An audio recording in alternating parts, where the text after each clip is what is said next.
You have also learned the art of writing questions from Mr. Bashir Hayat. Bashir Hayat. Hazur, आपके सामने तो बोलना भी मुश्किल हो रहा है, तो सोचने लगे।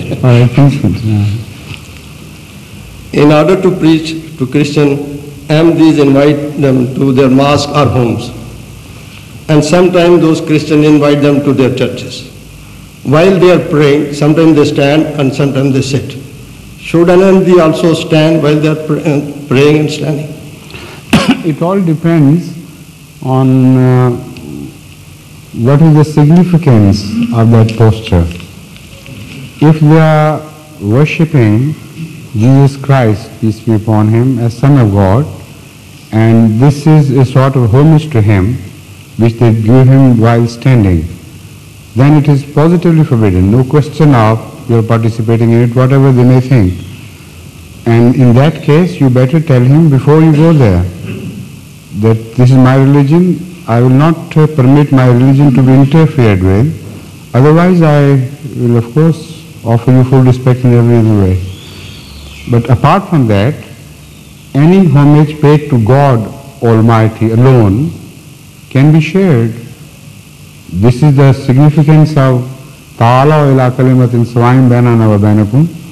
If the Holy Quran tells Hazrat Muhammad Mustafa sallallahu alaihi wasallam to invite them to this common factor, that means if they invite you, you should also respond in the same manner. So, as far as the worship of God is concerned, that fundamental, central, significant factor, worship of God, is a common property of all mankind. Yeah. And that can be shared. Jazakallah.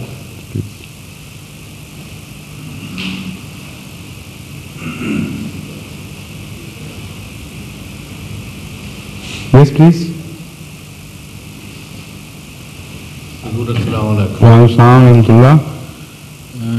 Hazur, our Christian friends, they believe that by accepting Jesus Christ for Savior, they are ensured a place in heaven. And they also say that you Muslims have no such insurance or assurance from anybody. So what can we answer about it? Because they don't have any insurance or assurance either. But they claim they have. They may claim, but some Muslims also claim that when we believe in some, even not even Ahmad Sallallahu Alaihi Wasallam, in some ordinary Peer, they say then we are forgiven. So what of claims?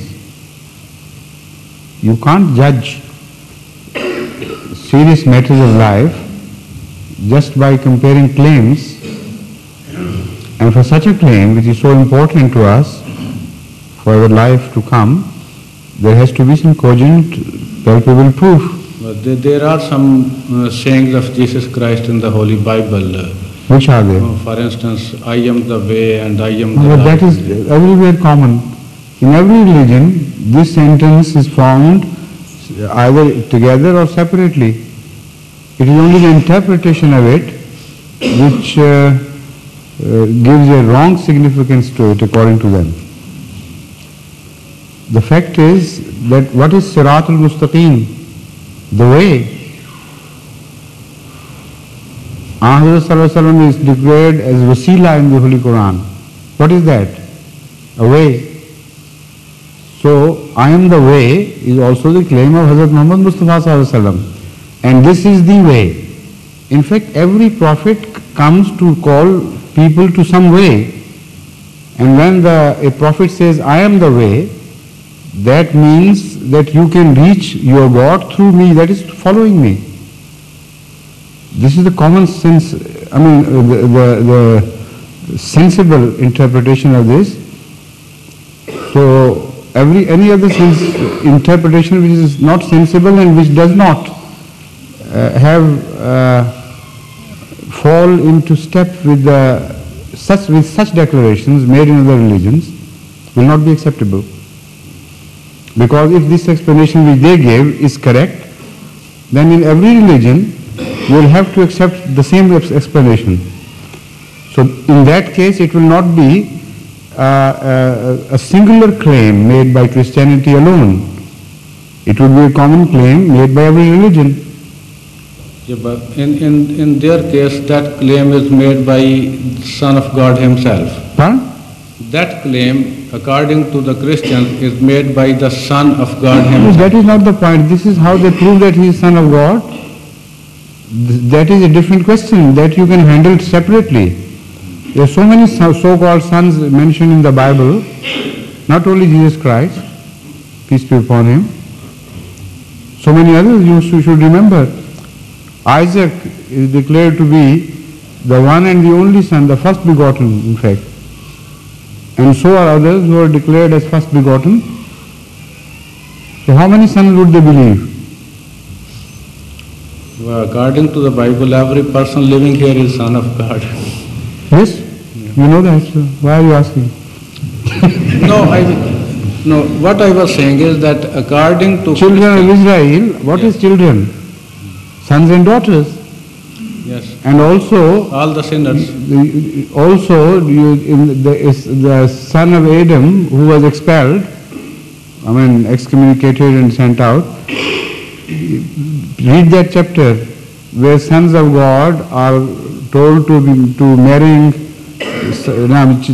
daughters of men. So that is... Sir, what I meant was that the Christian claims that because this claim is made by the Son of God Himself, so it is more this is not what they significant say. This is what you are saying. I have discussed this with them. They never say this. They don't know what our answer will be. They think that they have come out with something so singular that no person would have an answer to it. So when we tell them that this is the explanation and this is something common, nothing to be proud of, they are generally nonplussed. So that claim first is to be verified. If anybody, if your friend has come out with the same answer, which I doubt, then you can always fight the battle on this ground. And for that you are well armed, of course. As you yourself mentioned, every human being then turns out to be son or daughter of God, or eunuch of God. Thank you very much.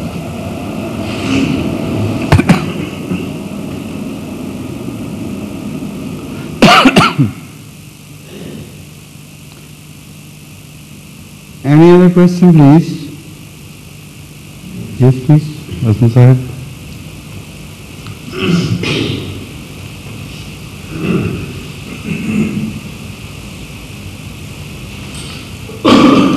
So what is the significance of Fariqlit in Islamic terminology? Pardon? What is the significance of Fariqlit in Islamic terminology? Farqlit is in fact the Prophet Ahmad. That is the name given to Hazrat Muhammad Mustafa Sallallahu Alaihi Wasallam initially, and from him and through him it is given to Hazrat Masih Maud Sallallahu Alaihi Wasallam, not directly. But what is it that you want to know about I it? want to just That you already know. give my observation that in one of the books I read that Parakleet is a Greek word and it is wrongly interpreted as Parakleet. Actually it is Parakletos, and Parakletos means the praised one. Yes. And the praised one is Muhammad. No, but Farqlit is translated as Ahmad, not as Muhammad. The praised one means what? Ahmad or No, Muhammad? but I don't know whether your search is right or wrong. That has to be seen first of all. But the point is, normally this is considered, and this has logic in it, that the Old Testament prophesied for our Rasulullah in the name of Muhammad, Yeah. Muhammadin. Yeah, Muhammad. And the New Testament prophesied for his coming in the name of Ahmad. And there is a reference in the Holy Quran in Surah Saf which makes us believe that that should be so. Because the reference to the Old Testament is that of Jalal.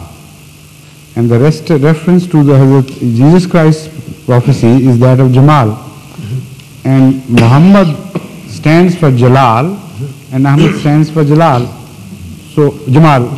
So in this should be in accordance with the declaration of the Holy Quran. Whatever name was given should coincide with these two statements of the Holy Quran. So if Muhammadim is very clear, so that Farkali as translated as Ahmad seems to be just right to me. It has to be Ahmad. Instead of the praised one, it should be the one who praises, excels in praise. One who excels in praising someone else. That is Muhammad. That is Muhammad. Yes. So that, so what I want to know that the Farq will be attributed to Ahmad. That should be, I mean, as the Holy Quran itself has referred to the Bible, there must be some different attributes because they are described differently. In the first case, Ashidda'u alal kuffari, that is the main significant point about it. First mentioned. So there should be some Jalal about it, and Muhammad is the word that stands for Jalal. And in the other case, كَذَارٍ أَخْرَجَ شَتَهُ فَعَزَرَ فَاسْتَغْلَظَ فَاسْتَوَى عَلَى سُوقِهِ يُوجِبُ الزُّرَّاءَ لِيُغِيظَ بِهُمُ الْكُفَّارِ. It's a very soft and mild phenomena, but very sure at the same time, and a slow progress. This is which exactly tallies with the philosophy of Masihiyyat, and tallies with not only Masihiyyat but also that has a quality of Jamal, softness about it, which is described by the word Ahmad. So that Farkali has to be Ahmad, not Muhammad.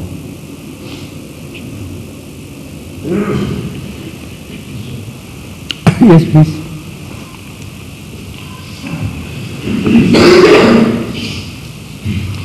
Assalamu alaikum.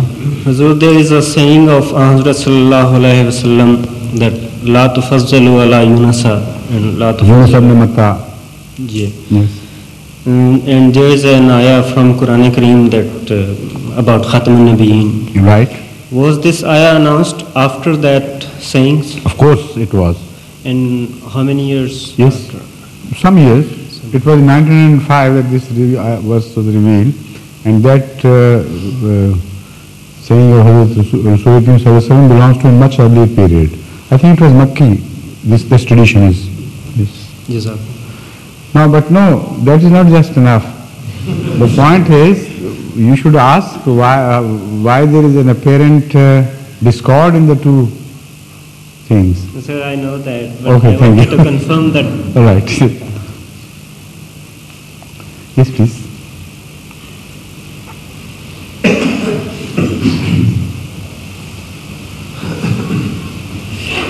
I have two questions which are connected with another. Shall I ask both, or shall I decide for one?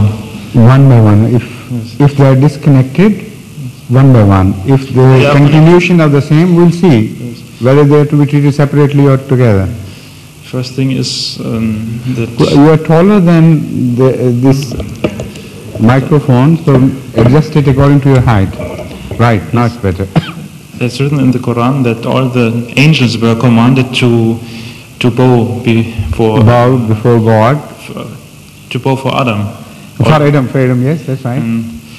Illa Iblis, but Iblis was no angel. Yes. But why was it a sin for him not to bow? I'll explain. It's very simple. Please sit down. The word illa in Arabic is used to cover not only people belonging to one species, but also things belonging or animals belonging to different species. For instance, it says, Jal qawmu illa al-himar. All the people came, illa al-himar, except the donkey. So the donkey does not belong to human beings. Yet the word illa makes an exception for the donkey, while he shouldn't be covered by the word people. So this is the Arabic way of saying things. So although Iblis was not of the angels, yet when the order was given to the angels, he was below them. And as I have mentioned, the Arabic idiom, a higher species is mentioned sometimes which covers all the species below. And the exception does not mean that the low species, which is covered by that order, is of the higher species. And as consequence, why was he punished? Or I mean, why did Allah allow that somebody happens that does not that is not in harmony with his wish? Why did he allow Iblis to refuse? As he is the king, he could forbid. Yes, of course. The point is that this was the point at issue at point. The fact that previously, before the creation of a being who had the option to believe or not to believe, to choose his path, whatever was created had no option before that, and they kept on praising God day and night. They obeyed Him immaculately and perfectly. So that was the state of affairs. But in such a state of affairs where there is no choice to go wrong and yet you are doing something out of compulsion, although there is a sort of beauty but no charm really. Because if you have given a choice to perform a thing and then you perform a thing, that is something different from if you are not given a choice. So what is drudgery and what is service? Have you not observed a difference between the two? That if a people conquer another people and subjugate them to drudgery, to a sort of forced labor, does that have the same quality of excellence as a people going into, for instance, war and offering everything they have, not because of compulsion, but because they want to serve the cause of the people? Is there no difference between the quality of the two? There is. So, previously, it was a sort of drudgery, though not in exactly the same way, but as far as the compulsion went, it was a sort of drudgery. They had no choice. The quality of their service to God could not be compared to the quality of service to God of a being which was given option. Option either to praise God or to turn against Him. So that phenomena which you are referring to is just the beginning of this. That question answer, that dialogue is the unfolding of this phenomena. So the choice had to be given, otherwise you will not be here, I will not be here.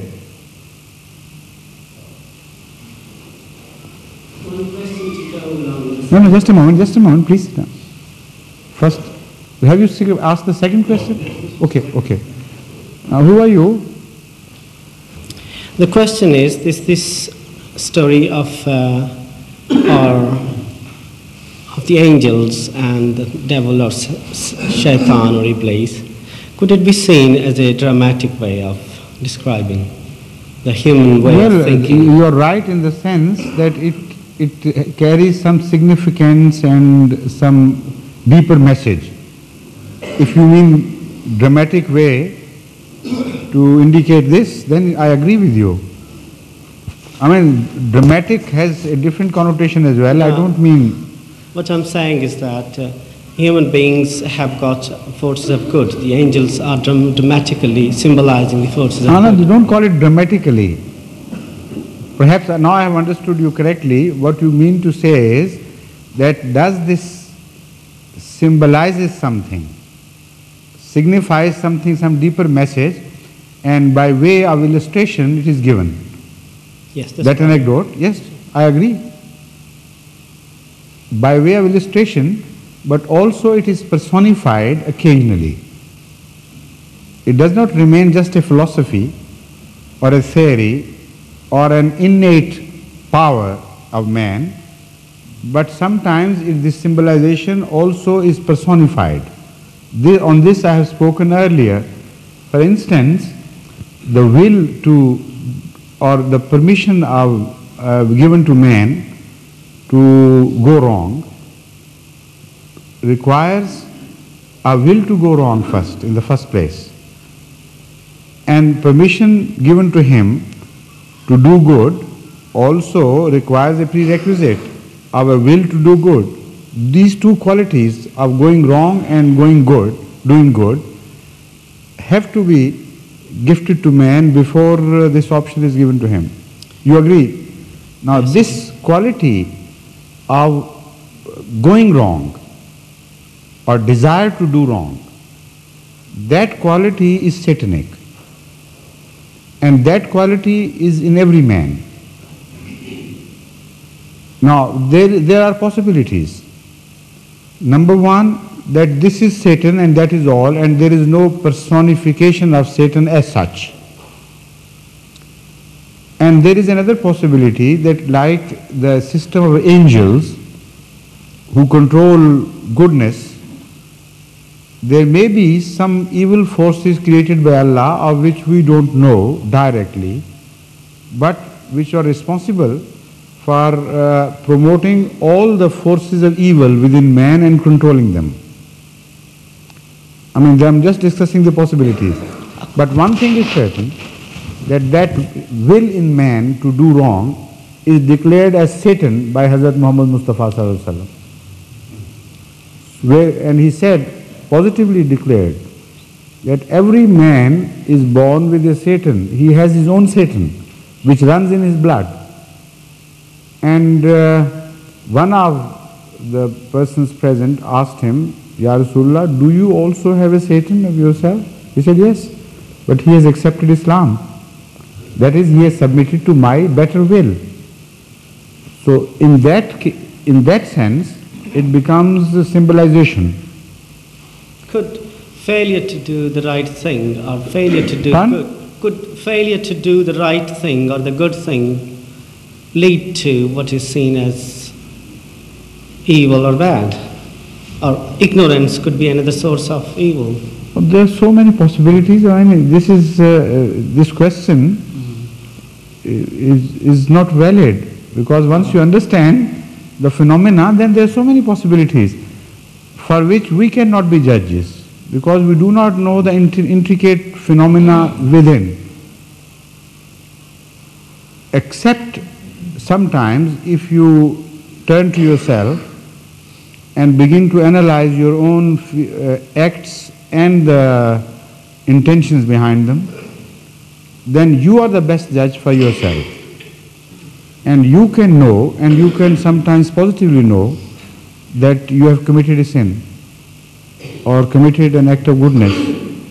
Sometimes they are veiled and covered, and the man wants to hide these facts from himself. But I'm not talking of that. If you really intend to analyze your own features, within what is happening within, you can come out with an answer, knowing that these two forces are free to act, and knowing that the choice would be yours. Where is somebody committed what? That I can't say, nor you can say. But the person himself is the best judge. This is what the Holy Quran means when it says, Balil insanu ala nafsihi la basiratun. وَلَوْ أَلْقَى مَعَذِيرًا بَصِيرًا بَلِ الْإِنسَانُ عَلَى نَفْسِهِ بَصِيرَةٌ وَلَوْ أَلْقَى مَعَذِيرًا. Man knows his own inner self full well, is fully cognizant of what's happening within. Although he may come out with excuses, Mazira means, long drawn out excuses of this and that, this happened because of this and this happened because of that. But if he really wants to find out, then he can. That is what it means. Yes, please.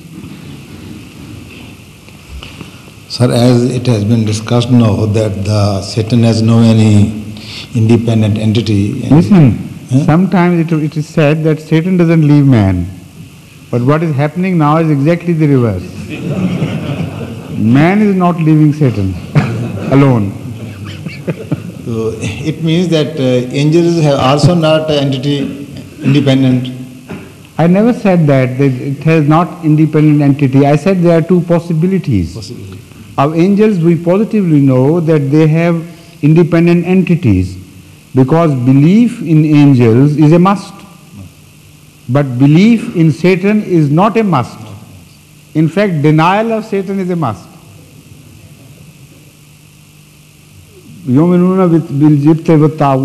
This is said about those people who are wrong. And yakfuruna bit, what's that verse in just a moment, I'll remember that. हाँ भाई मैं योमिन बिल्लाह है, just a minute. ومن يكفر بالطاغوت ويؤمن بالله فقد استمسك بالعروة الوثقى لا انفصام لها. Here yakfur بالطاغوت is a fundamental condition of Iman. So in that sense, I mean, of course I know the significance is different, but not even remotely you are expected to believe in the person of a Satan, but in the forces, satanic forces, you must believe and you must fight against them. Then what kind of entity angels have? You read that book written by Hazrat, a lecture of Hazrat Muslim Maud, Malaikatullah. Why don't you read that? It's that big book. I have read that, but I couldn't understand. So I can't explain that book now. You know, if that lecture took Hazrat Muslim Maud 2.5 hours or 3 hours, about 4 hours, and where he failed to make you understand in 4 hours, you see, what miracles are you expecting from me? Hazrat Muslim was not before me to explain me. No, but whatever he said was written. You ask somebody to cassette record it and then listen to it. If that's what you're missing. Yes, please, Dr. Mujib sir.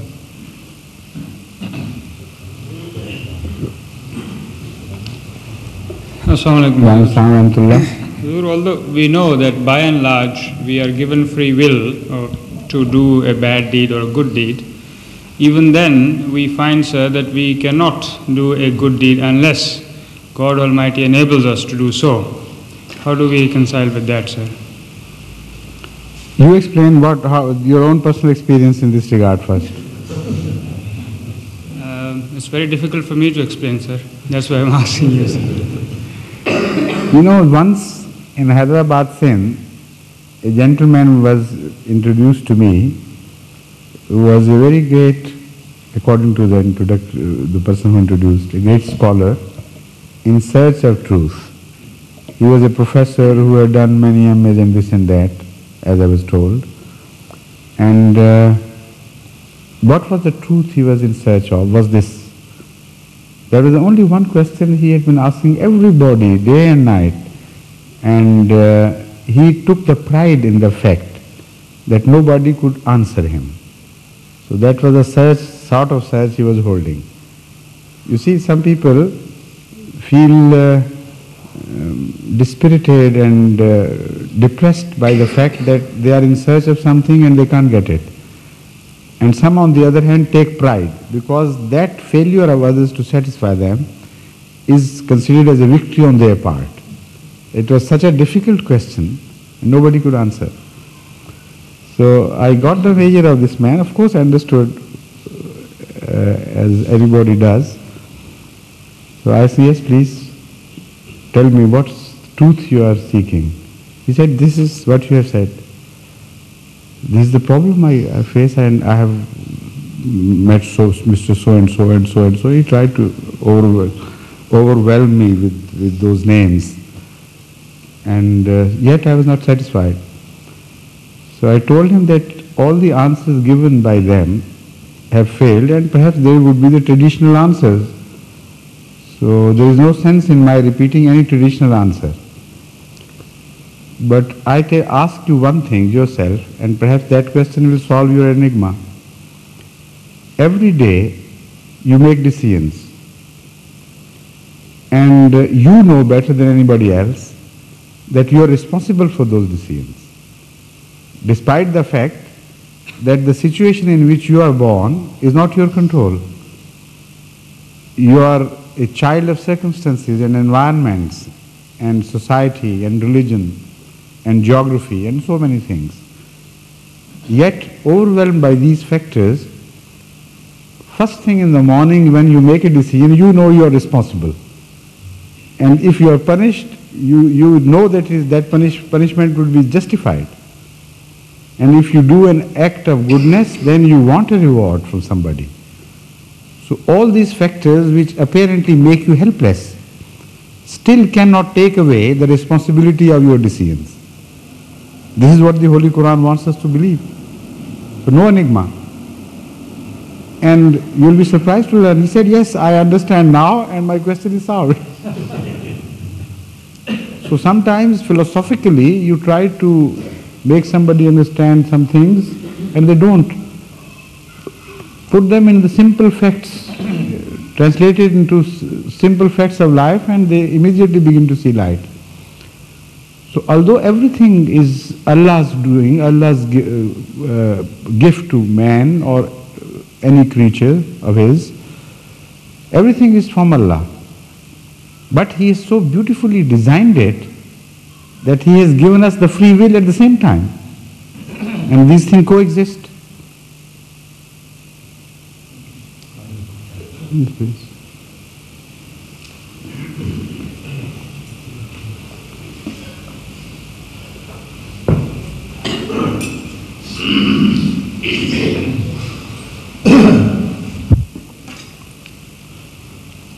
Inshallah, when Ahmadiyyat would get dominance, both spiritual and temporal, in the world, what would be the concept of the combination of spiritual and temporal authority in the institution of Khilafat?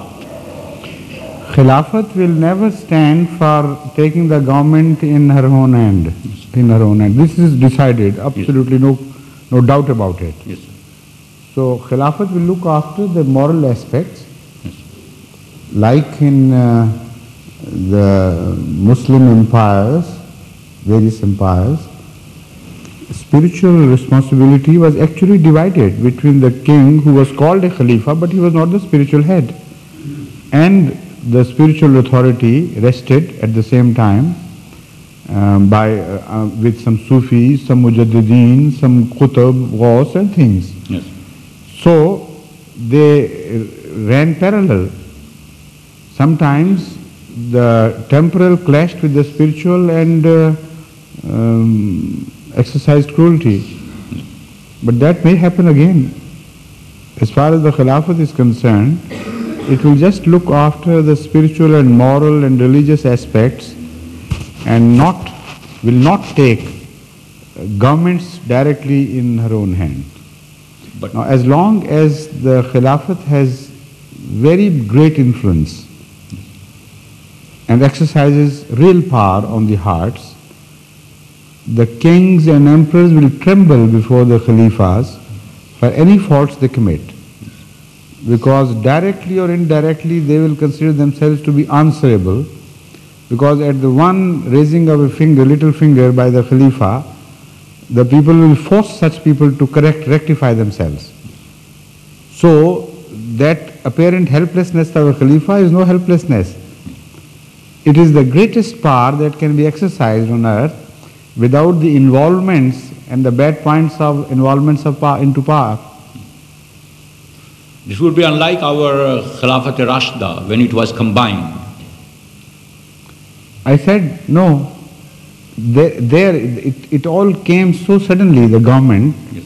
and it had to be, because Hazrat Masih Maud has explained this phenomena, and Hazrat Muslim Maud also has discussed it in detail, that the Sharia requires temporal power as well, because it has to be established, and there are laws and regulations which cannot be established fully and demonstrated without power. So this is why a prophet who is Sahib Sharia, that is the law bringer, he is given also some temporal power to see to it that his laws are exercised in the best traditions. But those who are not law bringers, they don't have to demonstrate that exactly as in the first place it was necessary. So that is why it was there, that's like this. Thank you. Yes, please.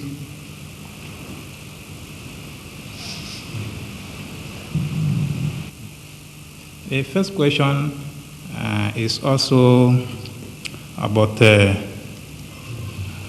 somebody. Excuse me. Yes. Somebody asked a question earlier about having a joint meeting also with the Muslims and the Christians. But this one is different in that sometimes there may be an association of Muslims and the Christians, whereby maybe for a community, probably for a community. So the chairman of the association, when they want to hold a meeting, sometimes he will ask a Christian member of the association to lead a silent prayer for opening the meeting. And sometimes he may ask a Muslim member to lead the prayer. So in this case, should the Muslims remain sitting while the Christians pray in their own way? Because at the end of the prayer they will say in the name of Jesus. Do they pray loudly and it is supposed to be a joint prayer? Yeah, they used to pray loudly, and in the end they will add the name Jesus. They will say in the name of Allah. You can't join them there. Then should the Muslim remain sitting while they are praying? Because sometimes they will say, oh, look at the Muslims, they are not, they are making distinction. So what will Allah say if you don't? Pardon, sir? You have to make a choice between your God and His creatures. No, what I'm just trying to find out is that... what I'm trying to convey to you is this, that you have no choice in this matter. If you please your fellow being, you displease Allah. No, we should please Allah. Pardon? We should please Allah. Okay, then you know the answer already. Now we want to bring them into Islam. Yes, but not by displeasing Allah. I mean, this is a contradiction in itself. You want to bring them into Islam to please Allah or displease Him? No, we want to please Allah and bring them into So, Islam. how can you bring anybody into Islam by displeasing Allah? What about if... Be sensible about things, that is all. You tell them first, don't go into such a situation unless you have forewarned them that this is a compulsion, helplessness, a situation of helplessness for us. You believe in one God, in this God in which we believe. So if you follow us, there is no harm, no compromise on your part with your religion. But if we follow you in your prayer, then there is a compromise. We have to make a compromise of our religion. It's not possible for us. Make them understand things, and they are sensible people, they will understand. Yes, sir. Then do we also realize in order to respect the... I have already explained things to you. Do it in the light of this answer. Either don't go to such a session or tell them beforehand and make your position clear to them. Number 2 question, sir. Yes, please. With regards to Prophet Adam alayhi salam. Prophet Adam alayhi salam? Yes. That all the angels, they bow down. So the word sajda is used there. Pardon? The word sajda is used there. Submission. Yes, submission. Submission to... In fact, there is one very significant part of the verse which refers to that sajda, which is not given proper consideration by people who find themselves, wondering about the true meaning of this verse. What bothers them is the word sajda, because this is used so often in relation to man's worship to God, that is prostration to Allah. So they understand that this word means only this thing. So there the confusion begins and questions begin to agitate one's mind. Why previously Adam was permitted to receive worship from his own fellow beings or angels as well? But one thing they forget, the true significance of this sajda is in the same verse mentioned slightly earlier. Allah Ta'ala says, فَإِذَا سَوَّيْتُهُ وَنَفَخْتُ فِيهِ مِنْ رُوحِي فَقَعُوا لَهُ سَاجِدِينَ. It says that man by himself is not worthy of submission in any sense. No man has a right to subjugate anybody else to himself. So, Savvatuhu means even if I have perfected the creation of man, you don't have to submit to him. وَنَفَخْتُ فِيهِ مِنْ رُوحِي. Yes, when I have spoken to him and given him revelation, then you must bow to him. Because then you will prostrate to me and not to him. You see, that part of the verse, وَنَفَخْتُ فِيهِ مِنْ رُوحِي, that is omitted by most of the scholars, and the key of this verse lies therein. They bow to the nafkh ruh, that is the revelation of God, not to the man. I understand. The third question, please. The third question, sir, is about the children education. We read that the Holy Prophet Muhammad Sallam that we should start teaching our children right from the age of 7 years. But I've seen many parents who will sometimes beat up their children for not saying before the age of 10. Before the age of 10, it is forbidden to beat children.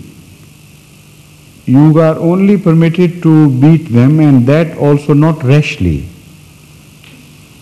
and not cruelly, not with your passionate involvement in it, but just by way of rectifying their ways with moderation.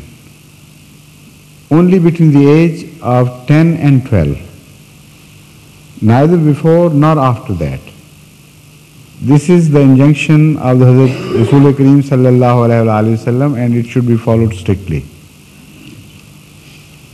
Does this... is that the fourth question? And that's the third question. Or a part of the third? Yes. All right, please.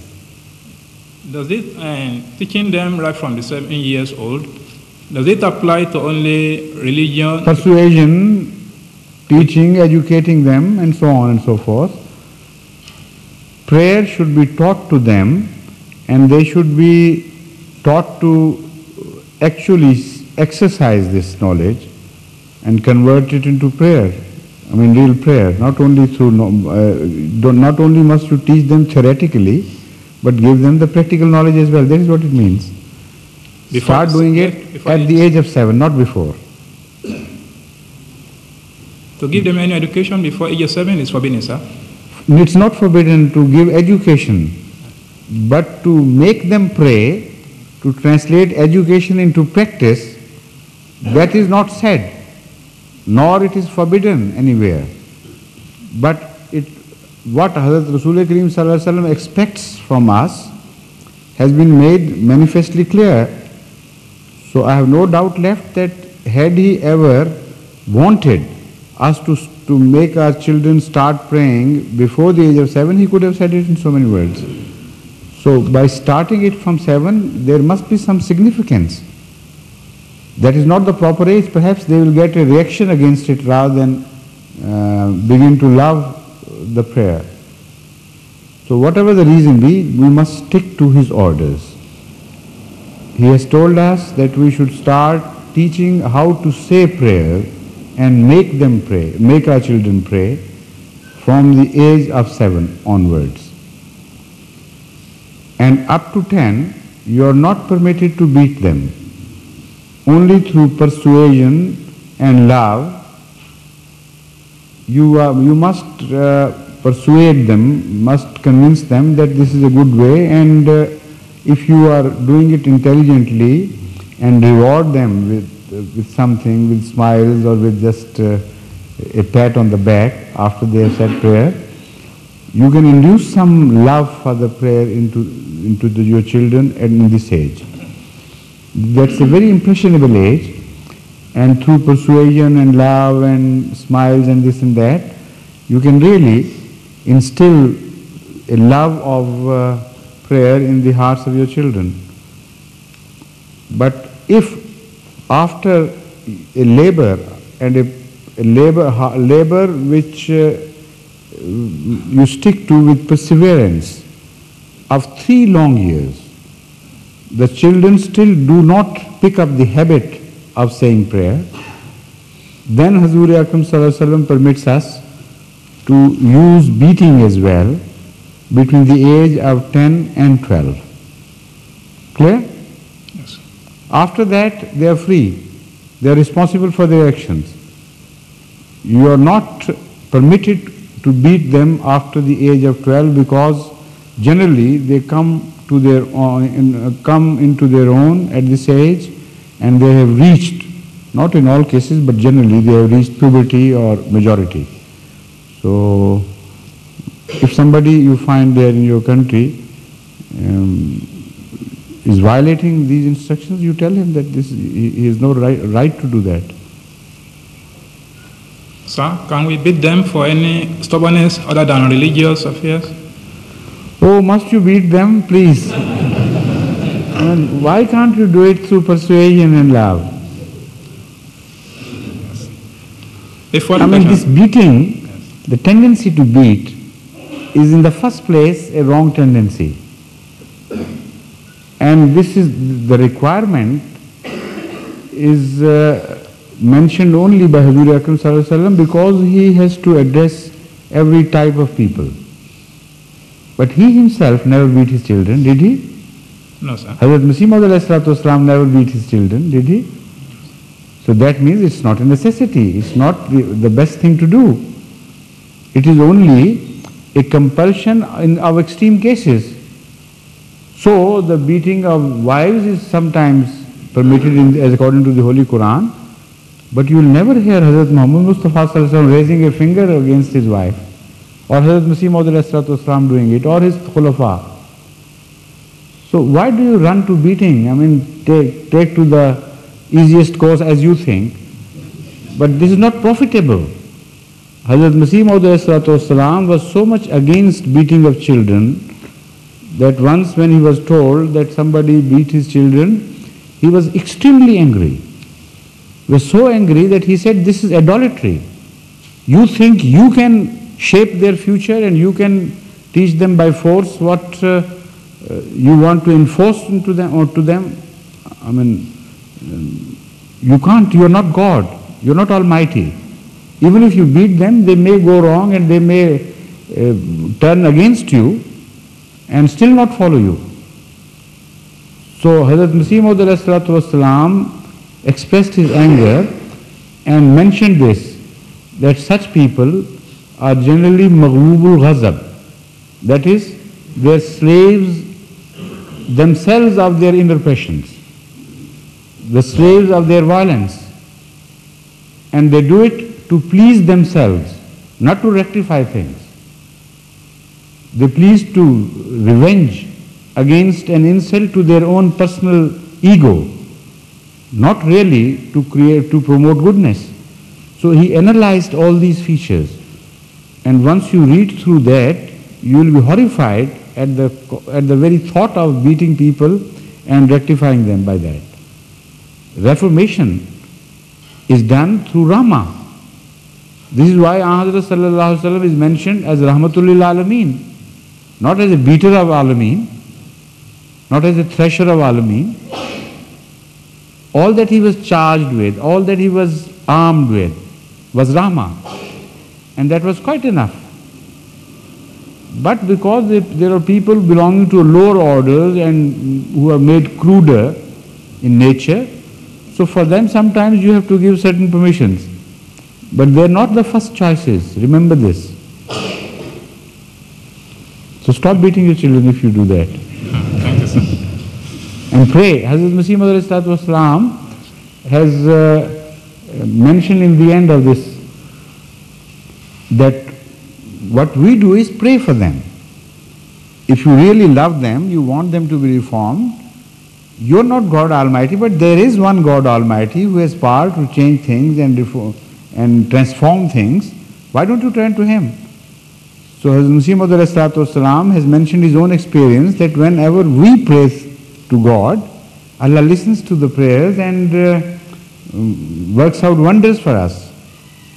So that is perhaps what is lacking in the case of those who take recourse to beating. Number 4 question, sir, is also about children. This sometimes some parents, they do bring their children to the mosque, and these children sometimes they disturb the prayers. Do we stop such parents from from coming to the mosque if they will not Again, stop bringing their children would be children. When children are not grown up mullahs, after all, they're children, and sometimes they lack religious knowledge and upbringing and so on and so forth, and they have to be treated like children. If you just stop them from coming to the mosque, how would they learn things? They should be trained, they should be taught, they should be cultured, and during that process sometimes they may make mistakes, sometimes they may create a sort of small disorder in the mosque. But occasionally that happens, try that, generally it shouldn't. But if there is a child who persistently and continuously comes and shoots for troubles, such a child should be prevented from coming to the mosque, because such a child is a delinquent child and he has to be rectified before he is given permission to enter the mosque. So, but that would be an individual case. Generally speaking, we know from our memories in the past that when we were children, the Masjid Mubarak, that was the mosque where Hazrat Masih Maud used to lead his prayer or prayed there, that used to be filled with children. And many a time the children were in excess in number to the grown-ups, and sometimes they made small innocent, mischief mongerings and things. They ran and sometimes made noise, and sometimes they were also beaten, I tell you, by those who were impatient. These things happened and they coexisted, and ultimately the same children turned into awliyaullah and great people with the grace of Allah because of their early attachment to the mosque. So although some people might have suffered at their hands because of their innocent follies, but in the end that training, that attachment to the mosque paid great dividends for the whole society. Don't discourage it. Thanks, sir. The 5th question, sir. Yes, please. Is as we read that the Holy Prophet Muhammad has predicted that Allah will raise a revival at every century. Yes. Although we Ahmadi believe that Hazrat Masih Maud said in one of his writings that he said, Al-Wasiyah, the will, that this is the last millennium or something like that.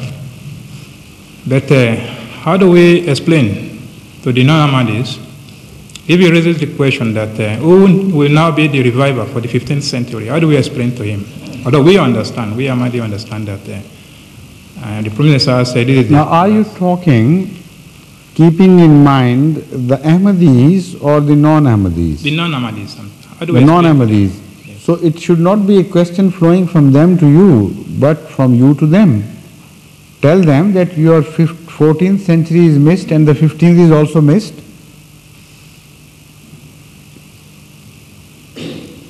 You come later because your 14th century is intact. What they notice might have been missed would be at most would be the Mujaddid of 15th century. And the first part of that century is not over yet. Because ala rasi kulli me'atin, that ras starts just before the century and runs into the century for a while. It does not end up just at the beginning of the century. So as far as they are concerned, they have no right to put the question to you. But you have a right, because the full 1 century has passed and their so-called Mujaddid has not come. Suppose they put the question to us, sir. Huh? But suppose they put the question to us, sir. You rebut it by, as I told you. You said, what are you asking? You have missed a full century and has not produced a Mujaddid so far. Where is your Mujaddid? First produce that. He will ask us.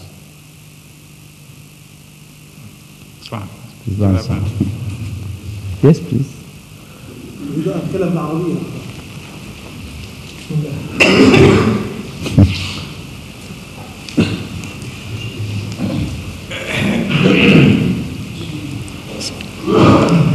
السلام عليكم. وعليكم السلام ورحمة الله وبركاته. سيدي أمير المؤمنين نصره الله. أريد أن أتكلم بعض الكلمات العربية التي ذكر عنها المسيح الموعود عليه الصلاة والسلام أن العربية هي أم الألسن. نعم. ولي الشرف أن يكون مجلسكم هو عربيا قبل أن يكون غير ذلك. بما أنني ابنا لكم وآمنت بصاحب الزمان ربنا إننا سمعنا مناديا ينادي الإيمان أن آمنوا بربكم، وأطعنا كلام الله سبحانه وتعالى ورسوله يا أيها الذين آمنوا استجيبوا لله ورسوله لما يحييكم به. فأن الحياة هي طبعا هي في كتاب الله سبحانه وتعالى وسنة رسوله عليه السلام. فاللغة العربية هي أصل لكل اللغات وهي أم الألسن. وإنني أتشرف أن أقف في مجلسكم هنا وأتكلم بالعربية الوحيد، ويمكن إخواني لا يفهمون ما أقول وأنا كذلك عندما يتكلمون لا أفهم ما يقولون. But you are one and there are so many. نعم yes please. يعني أنا أفهم قليلا من كلامك عندما تتكلم في بعض الآيات القرآنية والأحاديث، وعندئذ ينشرح صدري وينطلق لساني لأتكلم فورا. ولكن في بعض الأحيان لا أفهم الكثير من كلامكم بما أنني لا أفهم اللغات الإنجليزية أو الأردية. لذلك أتشوق كثيرا أن أفهم كل ما تنطقه من كلمة لينشرح صدري أكثر مما يعني لأنني جئت من مسافات بعيدة، وأنت تعرف هذه كلها حبا وطمعا في حب الإيمان وزيادة الإيمان. ولذلك أشكركم وأرجو أن تتكرموا علينا. تفضل. Would you kindly explain to him? I have understood what he said, but because of bad schooling in our time, we were not given the practice of speaking in Arabic. There is a disadvantage with which we were brought up, and unfortunately I have not been able to rectify it so far. But I hope if I am given chance to speak with Arabs like him for a few months together, inshallah that would come back to me, all the knowledge would be converted into the spoken Arabic as well. So tell him that let's hope and pray that that soon happens. Then I'll be able to speak to him in Arabic.